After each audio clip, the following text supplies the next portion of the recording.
새해 첫날이 밝았습니다. 놀랍게도 2023년 첫날이 주일이라 첫날부터 우리 하나님께 경배와 찬양으로 시작되는 이 감격스러운 시간이 얼마나 감사한 일인지, 우리 하나님은 첫 것을 기뻐하십니다. 첫 시간, 첫 열매, 첫 자녀, 이 첫 것을 기뻐하시고 첫 것을 축복해 주시는데 1년 365일 중에 첫날 첫 시간을 예배로 찬양으로 경배드리니 참으로 복받은 해입니다. 그러므로 주님의 그 축복이 한 해 매 순간마다 여러분들의 삶에서 넘쳐나기를 주의 이름으로 축원합니다. 뿐만 아니라 금년 하나는 우리 교회가 창립 50주년 되는 해이기도 합니다. 그러므로 우리들이 창립 50주년에 어떠한 축복을 받을 것인가? 이스라엘에서는 이 50주년을 해년이라고 하는 절기가 있는데, 바로 이것은 50년마다 안식을 공포하고 그리고 모든 사람들이 자유를 누리는 그런 시간으로 삼고 있습니다. 히브리어로는 바로 요벨이라고 하는 말을 쓰는데, 이는 수양의 뿔 나팔을 불어서 희년을 선포하는 데서 유래되었습니다. 나팔을 불어 자유의 기쁨을 선포하는 해라고 해서 이런 이름이 붙여졌습니다. 우리는 이것을 응용을 해서 나팔을 불어 창립 50주년을 세계대회로 선포하는 해라라고 이렇게 명명했으면 좋겠습니다. 그러면 이스라엘의 해년이 제작되게 된 것, 제정하게 된 동기와 해년에 이루어지는 역사와 해년이 우리에게 주는 영적인 의미를 통해서 큰 은혜의 시간이 되기를 주의 이름으로 축원합니다. 제일 먼저 해년이 시작되게 된 동기는 하나님께서 애굽에서 바로의 학장 아래 노예 상태에 있었던 이스라엘 백성을 출애굽해요 젖과 꿀이 가나안 땅으로 인도하여 가는 중에 시내산에서 모세를 통하여 율법의 규례들을 제정해 주셨는데, 그 가운데 레위기 25장에 보면 희년이라는 규례가 나옵니다. 그 희년이라는 규례를 너는 7 안식년을 계수할지니 이는 7년이 7번인즉 안식년 7번 동안 곧 49년이라. 7째 날 열흘날은 속죄일이니 너는 뿔나팔 소리를 내서 전국에서 뿔나팔을 크게 불지며 너희는 50년째 해를 거룩하게 하여 그 땅에는 모든 주민을 위하여 자유를 공포하라. 이 해는 너희에게 희년이니 너희는 각각 자기의 소유지로 돌아가 각각 자기의 가족에게로 돌아갈지니라고 말씀했습니다. 이와 같이 희년은 7년씩 이 안식년이 7번 지나고 나서 50년째 되는 해를 희년이라고 하는데, 매년 이 50년마다 돌아오는 이 해년은 해방과 회복의 해로서 모든 노예가 자유를 얻게 되고 빛을 탕감받게 되고 또 모든 소유가 원주인에게로 되돌려지는, 그리고 모든 경작지가 휴경을 하게 되는 그런 해가 됩니다. 이 얼마나 놀라운 해입니까? 그러므로 이 해년이 되는 해에는 땅 없는 자가 하나도 없고 노예가 하나도 없고, 그리고 하나님의 백성들이 각각 받은 그 기업에서 하나님 앞에 기쁨을 누리며 살게 되는 겁니다. 사랑하는 여러분들이 한번 생각해 보세요. 그 해년이 이렇다고라만 생각할 것이 아니라 이 해년이 바로 여러분들에게 임했다고 해봅시다.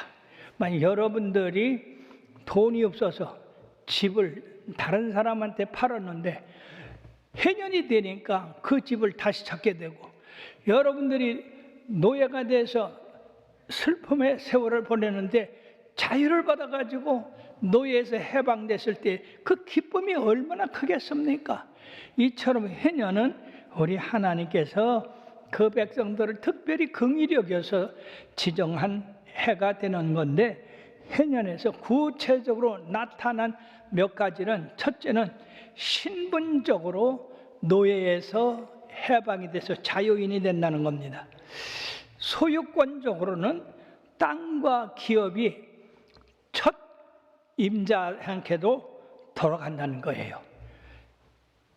세 번째는 노예에서 노동으로부터 자유를 얻게 되는 겁니다. 물질적으로는 모든 빚이 탕감돼서 백지화하게 되는 거예요. 사랑하는 여러분, 여러분들 빚 때문에 고통당하는 사람 없습니까? 우리 주님께서 해년의 날을 선포해서 빚이 탕감됐다. 나무집에 이렇게 일을 해서 힘들게 사는 사람 자유를 얻었다. 가족과 떨어져서 슬픔을 당하는 그런 사람들이 가족과 한데 모여서 이제 자유를 누리게 됐다. 그럼 여러분들 춤 안 추겠어요? 예, 이렇게 해년이 선포되면은요, 이스라엘 각처에서 이 하나님이 자유를 주시고 회복하게 해 주시고 은혜를 주신 것에 대해서 춤추며 그들이 우리 하나님을 찬양하고 경배하게 됐을 것이다 하는 것입니다. 그러면 사랑하는 여러분, 우리 교회가 창립 50주년을 맞이하게 됐습니다. 이 창립 50주년에 하나님이 이스라엘 백성에게 선포한 이 자유와 회복과 은혜가 여러분들의 가정과 사업 그리고 개개인에게 넘치게 되기를 주의 이름으로 축원합니다. 그러므로 박수 치려면 힘차게 치. 그러므로 희년이 여러분들에게 임하면은요, 직장 없는 사람이 직장을 얻게 되고, 집을 잃어버렸던 사람이 다시 찾게 되고, 빚진 사람이 탕감받아서 빚이 없게 되고, 나머지 노예로 살던 사람이 자유를 얻어서 개인의 그 가족과 함께 살 수 있게 되시니 얼마나 감사한 일이었습니까? 그러므로 빚진 자 빚 갚게 되기를 바라고, 직장 없는 자 직장이 생기기를 바라고, 사업에 이렇게 기울였던 사람이 사업이 다시 일어나게 되기를 바라고, 약한 자가 강함을 받게 되기를 바라고, 병든 자가 깨끗함을 받아서 회복되게 되기를 바라고, 문제가 풀리지 않아서 고민하던 마던 사람들에게 하나님이 그 고민을 해결해 주셔서 형통한 그런 역사가 있게 될 것입니다. 이것이 바로 해년이 주는 축복인데, 이런 해년이 주는 축복을 바로 여러분과 여러분들의 가정에서 일어나게 되기를 진심으로 축하드립니다. 자, 이와 같이 해년은 모든 이스라엘 백성으로 말미암아 자유와 그리고 회복과 그리고 은혜의 그런 축복의 해가 되는 건데, 구약에는요, 이 해년에 대해서 3번 예언을 했어요. 그런데 이 해년이 50년마다 선포하라고 했지만은 우리가 구약 성경을 읽어보면 해년에 대한 선포가 잘 이루어지지 않았고 있다는 것을 발견하게 됩니다. 그와 같이 해년은 잘 사는 사람과 못 사는 사람, 자유인과 그리고 이 포로된 사람들의 관계가 복잡 미묘하게 얽혀 있기 때문에 아마 이스라엘 사람들이 해년을 지키기가 상당히 어려웠던 것으로 보아서 성경에 해년은 선포됐지만 이 해년을 그들이 50년째마다 지켰다고 하는 그러한 결과는 성경에 별로 나타나지 않습니다. 그런데 예언적으로 이 해년에 대해서 예언한 말씀이 있습니다. 그래서 이 해년을 매해 7월 10일 요벨이라고 하는 지금 뿔을 가지고 나팔 불었는데, 이게 선포되면 1년간 이 해년을 지키는데, 이때 사람들은 노동을 하지 않고 종을 해방시키고 토지를 본래 소유자에게 물려주게 되었습니다. 이와 같은 해년의 예표가 구약의 세 선지자들을 통해서 나타난 제일 먼저 이사야 선지자가 이사야서 61장 1절에서 3절의 말씀을 예언하고 있습니다. 주 여호와의 영이 내게 내리셨으니 이는 여호와께서 내게 기름을 부으사 가난한 자에게 아름다운 소식을 전하게 하려 하심이라. 나를 보내사 마음이 상한 자를 고치며 포로된 자에게 자유를, 갇힌 자에게 노임을 선포하며 여호와의 은혜의 해와 우리 하나님의 보복의 날을 선포하여 모든 슬픈 자를 위로하며 모르 시온에서 슬퍼하는 자에게 화관을 주어 그 죄를 대신하며 기쁨의 기름으로 그 슬픔을 대신하며 찬송의 옷으로 그 근심을 대신하시고 그들이 의의 나무 곧 여호와께서 심으신 그 영광을 나타낼 자라 일컬음을 받게 하려 하심이라. 할렐루야. 얼마나 놀라운 일입니까? 하나님께서 이 세상에 가난한 자, 슬픈 자, 얽매인 자, 눌린 자를 다 자유하게 하여 주셔서 하나님의 은혜가 그들 모두에게 골고루 임하게 되는 것을 예언하고 있습니다. 사랑하는 여러분들이요, 그 당시 이 예언을 읽는 사람들은 얼마나 이 아름다운 소식을 전하는 그 사람을 기다렸겠습니까? 왜 그러냐면은 이 말씀이 선포될 때는 이스라엘이 죄로 말미암아서 바벨론에 포로 잡혀 있는 그런 절망적인 상태였었습니다. 이러한 시기에 선지자는 포로 상태에서의 해방을 의미하는 희년을 선포하고 다른 나라들로부터 인정받는 국가가 될 것을 선언하고 있습니다. 본 단락에서 구원을 초래할 메시아의 직무에 대해서 기록하고 있는데, 즉 메시아가 나타나면 복된 구원의 소식을 선포하는 그런 선지자가 될 것이다. 두 번째는 슬픔과 고통 속에 있는 심령을 치유하게 될 것이다. 그러므로 그것은 제사장이 될 것이다. 세 번째는 공의와 진리로 백성을 다스리는 왕이 될 것이다.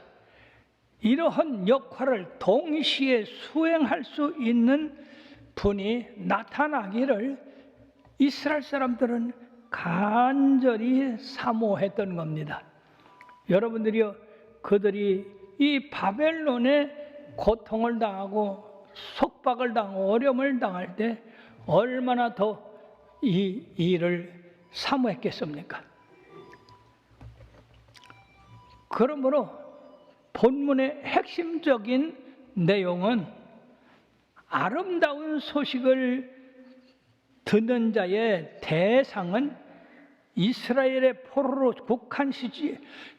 잡힌 자를 국한시키지 않고 죄에서 해방된 모든 자로 확대시키고 있다고 하는 겁니다. 저자는 아름다운 소식을 받는 자, 그 사람들은 가난한 자들이요, 마음이 상한 자들이요, 포로된 자들이요, 갇힌 자들이라고 부르고 있습니다. 이 결과적으로 예루살렘 성이 멸망을 보고 슬퍼하며 회개하는 경건한 이스라엘 백성들을 의미하고 있습니다. 경건한 사람이나 이런 것을 소망하고 기다리고 있지, 그렇지 않은 사람들은 먹고 마시고 그저 그날을 사는 사람들입니다. 그러면서 바로 이스라엘의 그 멸망을 보고 죄의 값을 보고 슬퍼하며 하나님이 보내신 구원자, 아름다운 소식을 전해서 그들로 자유를 선포하고 회복을 선포하는 바로 그런 사람이 나타나기를 간절히 사모했다는 것입니다. 뿐만 아니라 이 말씀 가운데는 바로 회개할 때, 구원의 날에 바로 그 구원자를 의지하고 그 구원자의 말을 듣고 온전한 사람이 되어야 이 축복을 누릴 수 있다고 하는 그런 의미도 있습니다. 그러므로서 우리 예수님의 탄생, 그것을 거부하고 사단의 종들로 살기를 원하는 사람들은 바로 우리 주님께서 말세에 심판으로 그들을 임하는데, 계시록 20장 12절서부터 15절에 보면 그날에 내가 보니 죽은 자들이 큰 자나 작은 자나 그 보좌 앞에 서 있는데 책들이 펴 있고 또 다른 책이 펴졌으니 곧 생명책이라. 죽은 자들이 자기 행위를 따라 책들에 기록된 대로 심판을 받으니 바다가 그 가운데서 죽은 자들을 내주고 또 사망과 음부도 그 가운데서 죽은 자들을 내주며 각 사람이 자기 행위대로 심판을 받고 사망과 음부도 불못에 던지지니 이것이 둘째 사망 곧 불못이라. 누구든지 생명책에 기록되지 못한 자는 불못에 던지우리라. 사랑하는 여러분, 얼마나 무서운 일입니까? 그러므로 여러분들이 이미 생명책에 기록됐기 때문에 생명책에서 여러분들의 이름이 흐려지지 않도록 계속해서 주님 잘 섬기게 되기를 주의 이름으로 축원하고, 여러분들뿐 아니라 아직 이 구원의 날에 은혜 받지 못한 사람들에게 복음을 전해서 그들도 은혜 받고 이 구원의 자리에 들어갈 수 있도록 축복하시기를 바랍니다. 이와 같이 이사야서 61장 1절에서 3절까지의 바로 아름다운 소식을 전하는 자가 나올 것이라고 예언을 했는가 하면, 다니엘서 9장 24절에서 27절에 보면 다니엘이 환상을 봤을 때에 메시아 시대가 10번째 희년에 시작될 것이라고 말씀하고 있어, 여기는 예언된 큰 희년은 죄가 끊어지고 무덤이 완전히 속함을 받고 영원한 의가 드러나게 되고 여호와에 대한 참된 예배가 성소에서 일어날 시대가 계속될 것이라고 하는 예언입니다. 세 번째 이 희년에 대한 예언은 에스겔서 46장 16절에 18절에 나오는데, 이 상은 선민이 빼앗긴 기업, 곧 본래는 하나님의 소유였지만은 대적에게 넘어간 기업을 찾아줄 이상적 메시아가 출현해서 그 일이 성취될 것을 예언하고 있습니다. 이스라엘 백성은 애굽에서 노예 상태에 있어가지고 그 노예 상태에서 어려움을 회복하는 것을 얼마나 사모했는데 그것이 이루어졌지 않습니까? 그러므로서 이 소망을 기다리는 이 사람들이 바로 이러한 메시아를 기다리는 것은 당연한 일이었는데 이것이 이루어졌다는 겁니다. 즉 해년에 대한 예표가 예수 그리스도의 초림으로 말미암아 첫 번째 실현을 보게 되었습니다. 여기 레위기 25장에서 예표되고 있는 이사야 61장에 대한 예언된 희년은 예수님께서 오셔서 친히 그 희년의 성취를 선포하셨습니다.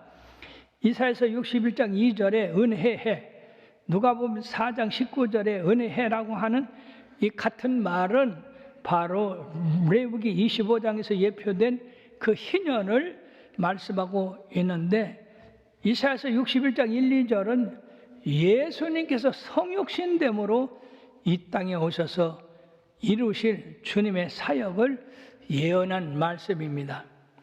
바로 이 예언한 말씀이 우리들이 신약에서 누가복음 4장 16절에서 19절에 보면 예수께서 그 자라나신 곳 나사렛에 이르사 안식일에 늘 하시던 대로 회당에 들어가서 성경을 읽으려고 서심해 선지자 이사야의 글을 드리거늘 책을 펴서 이렇게 기록된 데를 찾으시니 곧 주의 성령이 내게 임하셨으니 이는 가난한 자에게 복음을 전하게 하시려고 내게 기름을 부으시고 나를 보내서 포로된 자에게 자유를, 눈먼 자에게 다시 보게 함을 전파하며 눌린 자를 자유케 하고 주의 은혜 해를 전파하게 하려 하심이라 라고 하는 말씀을 읽으신 후에 우리 주님께서 뭐라고 하셨느냐?